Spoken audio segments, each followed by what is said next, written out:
धाराशिवच्या उमरगा तालुक्यातील तलमोड जवळील महाराष्ट्र कर्नाटक सीमेवरील चेकपोस्टवर वाहतूकदारांकडून अनधिकृतरित्या पैसे उकळण्याचा गैरप्रकार होत असल्याच्या तक्रारी गेल्या काही दिवसांपासून समोर येत होत्या। याला आळा घालण्यासाठी आणि नेमका हा प्रकार उघडकीस आणण्या हेतूनं NTVनं विशेष मोहीम सुरू केली आहे। पाहूया उमरगा चेकपोस्ट पंचनामा भाग 1। राज्य परिवहन विभाग म्हणजेच RTO तर्फे राज्याच्या सीमावर्ती भागात असलेले चेकपोस्ट बंद करण्यासाठी संबंधित कंत्राटदाराला कायदेशीर नोटीस बजावल्या असल्याबाबत काही दिवसांपूर्वीच माध्यमावर बातम्या झळकल्या होत्या। असं असताना दिनांक 18 सप्टेंबरला उमरगा तालुक्यातील चेकपोस्टचा सर्व्हर हा अज्ञात हॅकरनं हॅक केला आहे अशी माहिती विश्वसनीय सूत्रांकडून प्राप्त झाली। याबाबत शहानिशा करण्यासाठी प्रत्यक्ष या चेकपोस्टच्या अधिकाऱ्यांशी संवाद साधण्याचा प्रयत्न NTVनं केला। नमस्कार, मी सचिन बद्रे। एक ब्रेकिंग न्यूज NTVच्या माध्यमातून आपल्या समोर येत आहे। महाराष्ट्र राज्यातील महाराष्ट्राच्या बॉर्डर चेकपोस्ट जे असतात, उमरगा तालुक्यातील तलमोड या गावानजदीक महाराष्ट्र कर्नाटक सीमेवरती भागामध्ये जे चेकपोस्ट आहे RTO चेकपोस्ट, त्या RTO चेकपोस्टचं सर्व्हर हा गेल्या कित्येक दिवसापासून बंद आहे। NTVच्या विश्वसनीय सूत्राकडून अशी माहिती मिळालेली आहे की हा चेकपोस्टचा जो सर्व्हर आहे तो एका अज्ञात व्यक्तीनं हॅक केलेला आहे। तो हॅकर नेमकं कुठल्या देशातला आहे, त्याची काय मागणी आहे, तो व्यक्ती संबंधित सॉफ्टवेअरला किंवा सरकारला काय मागणी करू लागलं आहे आणि नेमकं याच्यामध्ये काय तथ्य आहे, काय खरं आहे, काय खोटं आहे, हे सर्व सविस्तर जाणून घेण्यासाठी प्रत्यक्ष आपण त्या चेकपोस्टवर आलेलो आहोत। माझ्या पाठीमागे तुम्ही पाहू शकता चेकपोस्टचं अधिकृत जे अधिकारी आहेत त्या अधिकाऱ्यांचं कार्यालय आहे। या कार्यालयामध्ये प्रत्यक्षात आपण जाऊन संबंधित अधिकाऱ्याशी आपण चौकशी करणार आहोत की नेमकं काय प्रकार आहे। कोणी अधिकारी असतील त्या अधिकाऱ्याशी आपण चर्चा करून नेमकं ही जी यंत्रणा आहे, ही यंत्रणा किती दिवसापासून बंद पडलेली आहे, बंद पडलेली असतानाही जे काही वाहनधारकाकडून पैसे आकारले जातात त्यासाठी जी रक्कम त्यांच्याकडून उफाळली जाते ती घेण्यासाठी कुठली पावती, अगदी म्हणजे हातावर लिहून एक पावती दिली जाते।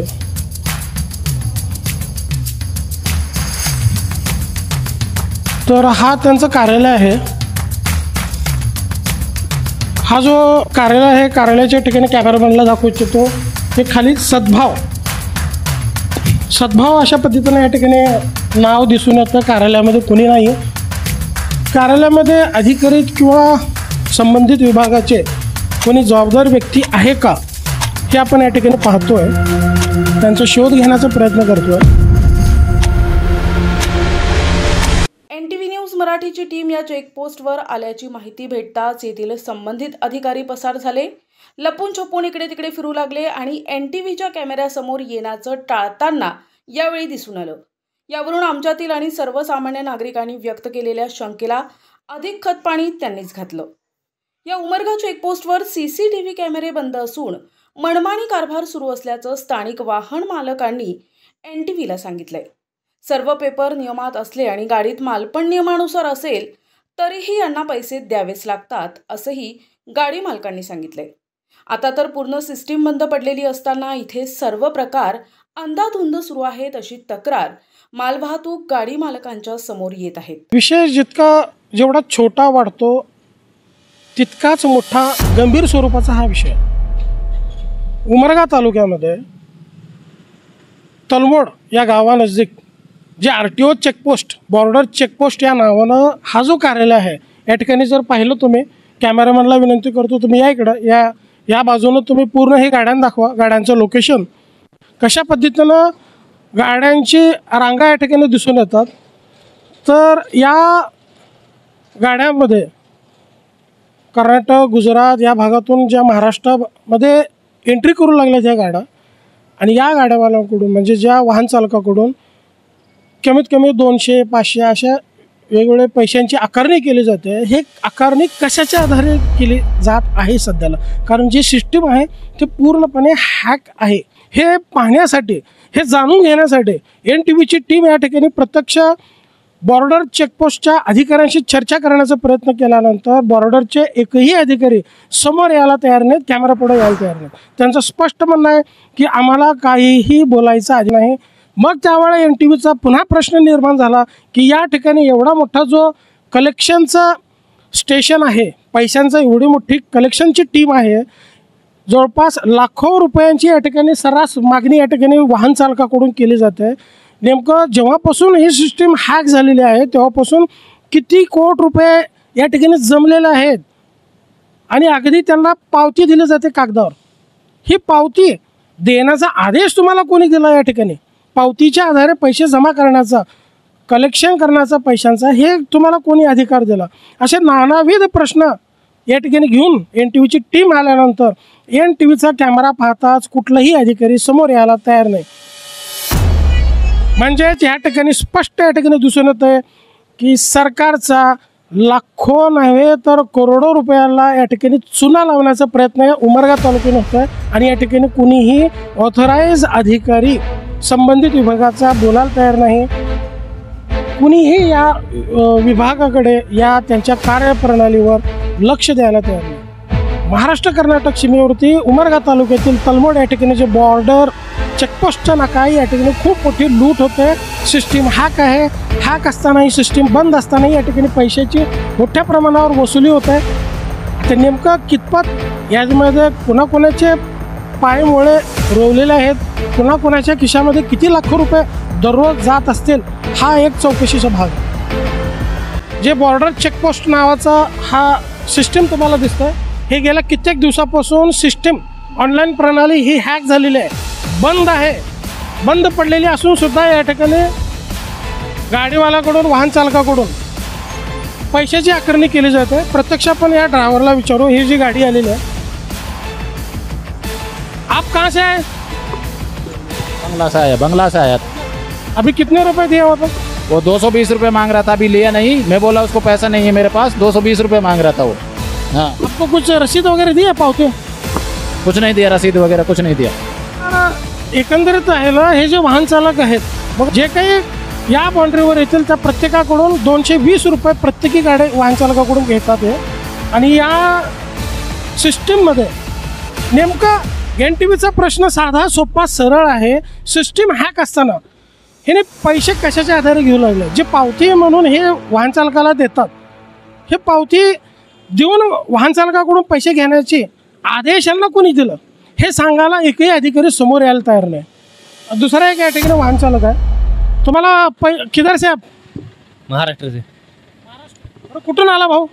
जाहिराबादवरून. हो. पैसे मागणी वगैरे काय केलं का? पावती दिलं का? जाताना घेतले होते. आता 115 रुपये घेतले होते. हो. पावती दिलं तर तुझं? पावती दिलेत की. हो. बघा, पैसे घेतलेले आहेत आणि पावती दिलेलं आहे. एका बाजूला पाहिलं तर सिस्टीम पूर्ण हॅक आहे, बंद आहे, ऑनलाईन प्रणाली स्टॉप आहे. यांना पावती पण दिलेल्या आहेत, पैसे पण घेतलेले आहेत. हा आहे जिवंत पुरावा. तुम्ही जाऊ शकता पुढं. तर आपण जेवढ्यांना पण आपण हे सिस्टीमची विचारणा केली. आणखीन एक वाहन चालक आहे. भैया एक मिनट, आप किधर से? जा रहा भैया. अभी यहाँ पे पैसे कितने दिया और पावती वगैरह कुछ दिएगा? इधर नहीं दिया, ऐसे नहीं दिया. तर प्रत्यक्ष काम कसं चालतं बघू आपण. इथं कॅमेरा वगैरे चालू आहेत का? माझ्या सोबत या. ही आहे सिस्टीम. म्हणजे कशा पद्धतीनं शासनाची फसवणूक करता येते, कशा पद्धतीनं भ्रष्टाचार हा मोठ्या स्वरूपामध्ये करता येतो, हे एक जिवंत पुरावा धाराशिव जिल्ह्यातून एक लाईव्ह. एक ऑपरेटर आहे या ठिकाणी. कॉम्प्युटरवर बसलेला एक ऑपरेटर या ठिकाणी दिसून येईल तुम्हाला. सिस्टीम दाखवा त्यांना. सर अंदर आ सकता हूँ क्या? आपका नाम क्या? अल्तमश. अल्तमश इथं कार्यरत आहे ऑनलाईन सिस्टीमवर. सर हे ऑनलाईन चालू आहे काय? ते सिस्टीम बंद पडले. किती दिवसापासून बंद आहे? एक 3-4 दिवस झाले. 4 दिवसापासून तुम्ही जे वाहन चालकाकडून पैसे घेता, पावती देऊन पैसे घ्या असं तुम्हाला कोणी सांगितलं? नाही ते दिले नाही तरी दिलं असं आहे. तर एमटी लिहिलं आहे बघा, लिहून सोडायचे गाडी. त्यांना पावती वगैरे दिली जाते का? काम बी जाऊ लागतं. बघा, त्यांना काम आहे म्हणजे पावती द्या, पैसे घ्या, गाडीचा नंबर घेऊन, अशा पद्धतीचे त्यांना आदेश आलेले आहेत असं तो ऑपरेटर या ठिकाणी बोलतोय. ही पूर्ण लाईन जर तुम्ही पाहिलात, या ठिकाणी कॅमेरामॅनला दाखवतो, ही पूर्ण सिस्टीम अशी चालते. आणि ही सिस्टीम किती दिवसापासून आहे आणि आणखीन किती दिवस चालणार? सरकारला करोडो रुपयांचा चुना कशा पद्धतीनं लावता येतं सहजासहजी, ह्याचंच हा जिवंत उदाहरण. Border checkpost. आणि नेमका हा पैसा कोणाकोणाच्या घरामध्ये चाललाय? दररोज हजारो नाही, लाखो नव्हे, कोट्यावधी रुपये. हा आहे NTV न्यूज मराठीचा ग्राउंड रिपोर्ट. नमस्कार, मी सचिन बेदरे. NTV news Marathi, Umarga, Dharashiv.